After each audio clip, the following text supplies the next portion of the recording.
Hi, welcome to the channel. My name's Pete. On this episode we're going to be going from North Grimston station, matching up some photographs and getting to Settrington station, and we're almost done on the Driffield Junction to Malton Railway. So we'll get straight into it and we'll see what we've got here. So here we are at Grimston station, North Grimston station. This place had two stations built because the first one was inadequate. What we're looking at there is an embankment for some coal drops. And if we look here, there's the original station house. It's now a private residence. There is the platform, an 18-inch platform. There is a photograph of that, so I will match them up with the olden days when this train station was in use. They've clearly moved the platform out of the way for some sort of access at some point. The train track would have gone down there, and by this time we're splitting off into two and shortly three tracks. That was a crossing. So going back this way, we have got the embankment for the coal drops. These ones are preserved incredibly well. The train would have gone across the top and dropped the coal out the bottom of the carriages. We can even get inside these. Look at how good these are. Amazing. We've got a concrete floor down there, then we're going up to there. You can still see all the coping stones are in the end, on the ends of them, almost perfect conditions. Just this next to last one here is going, and you can see how many coal drops there were there. Now that building over there was also part of the railway again, which is now a private residence. That was more than likely the goods office, and there is a photograph taken somewhere from here again, which I will match up for you where you can see what it was, of going up there to the cattle sidings, which were on the right, and then our track went straight ahead. And this was the second station to be built here, with waiting rooms, toilets. As you can see, that platform there is low, one of the 18-inch platforms.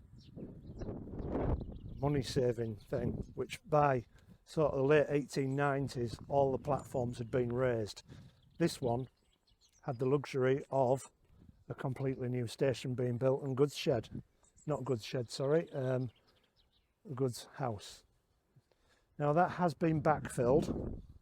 You can see the height of this platform here, which is there. You can see the top of it below that white wicker fence.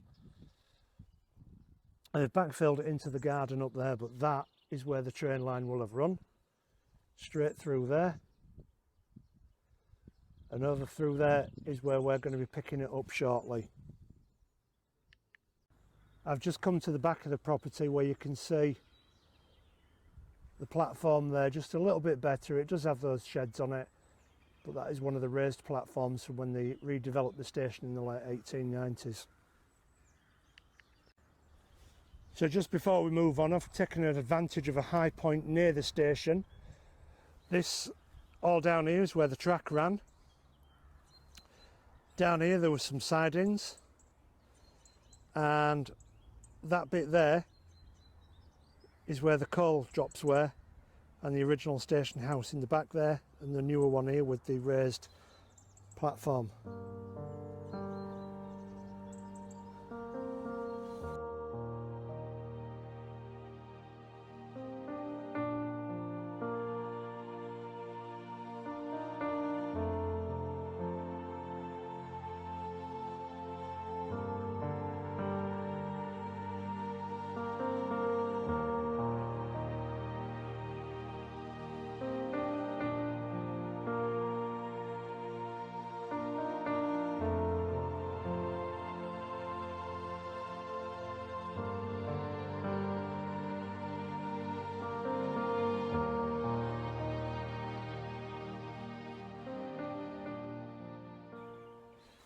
Come a little bit further on the track. Grimston station is 200 metres down that way, and then we start entering a cut-in. This is sheer rock face, and to show how high that is, our kids up there. But this would have been a bridge underneath the Langton Road, North Grimston. It's been backfilled, nothing left of it. The only thing to indicate that there was a railway are these steep cuttings here, just sheer rock face, and it's like that on both sides. Now I've had a look around, and there are little bits of brick wall here, and it's the same at the other side, but there is that there. Now whether that is ventilation for the wide bridge that this would have been, or perhaps animal crossing or something like that, difficult to say. But there is nothing left of this bridge. There is another one a bit further on, and we'll see what's left of that. So the view from the top of the bridge, that's the other side. This is the side I've gone down. You can see how far away that is down there, how deep that is, I mean, my mate. But there's nothing here, no parapets on either side. And we'll just have a quick look over on the other side. You can see how overgrown that is. Again, just a long way down into nothing. Now what you can see behind me there is the other side of what was a bridge, completely backfilled. Whether the bridge was actually demolished and it's been built up and filled in with a road across the top, I'm not sure. But it is a deep cutting what we're in, and it's wide enough for 2 tracks. As I've mentioned in previous episodes, this was a single track, but it was originally going to be 2 tracks. So it looks like this part here was constructed before that decision was changed. I'll turn the camera around, we'll walk up there because there's a real nice bridge up there, it still exists, and we'll go and have a look at it.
I'm underneath that bridge at the moment, as you can see. If you look up there, you can still see soot in the brickwork. It is a well-maintained bridge, this. It is going over a main road in the area. As you can see, there's loads of parts like this on it where it's been chipped out, replaced. It does have modern bridge number on it. If I put that there behind me, you should be able to see that on the wall there. Quite a marvellous bridge, wide enough for 2 tracks. It's still here, still maintained, and we'll continue on and see what else we've got. Continuing on, that bridge is behind me. As you noticed, it's really quite wide, and already less than 100 metres and that embankment is almost level again with the natural land around it. So the bridge being wide enough for 2 tracks. Look at where I am now. This is wide enough for 2 tracks. So constantly, as this track has been made, changes were going on to try and reduce the costs. But there will have been points what would have already been done by the time the decision has been made to make it single track.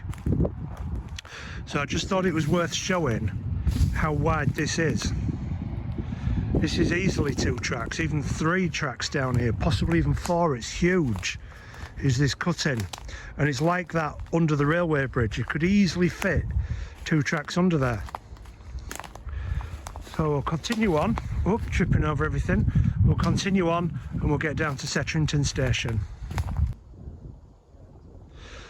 So the cutting is now turning into an embankment. So this is our find. Now, after all these episodes, I think this is the tallest standing structure that was part of the railway that remains on the track beds, excluding the stations, of course. As you can see, concrete post, well deteriorated, and that's the top there. It's about 7 foot tall as it stands now. We're not too far away from North Grimston station and those bridges, so this could well have been some kind of signal. The embankment here is still wide enough for 2 tracks. I said I'd turn round, but I can get through a little bit further, so we'll go on a bit further and see how far we can get. So continuing on the embankment, to my left is Settrington, to my right down there is North Grimston. Now, single track line, mostly. Where I am stood now is a single track embankment, but I'm going to turn the camera around and I'm going to show you some of what I've been walking on. So again, that way towards Settrington, this is definitely a single track embankment.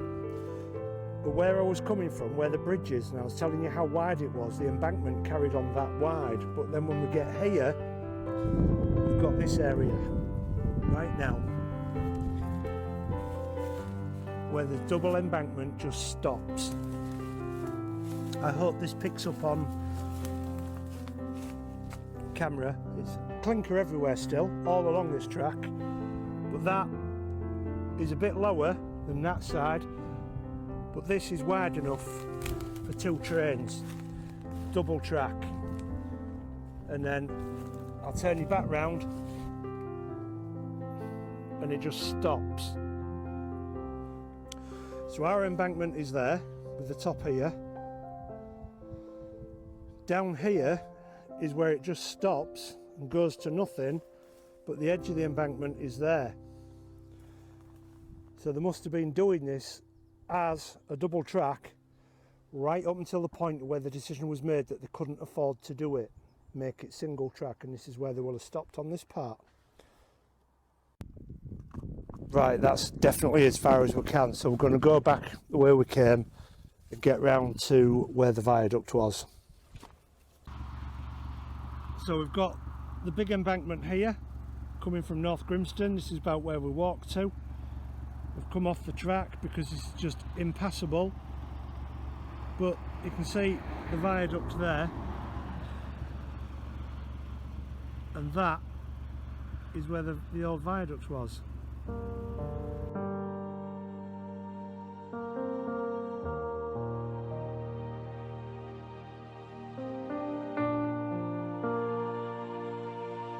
I hope you've enjoyed this episode. If you have, please like, share and subscribe. In the next episode we'll be going from Settrington train station all the way through into Malton to our journey's end. Until then, take care.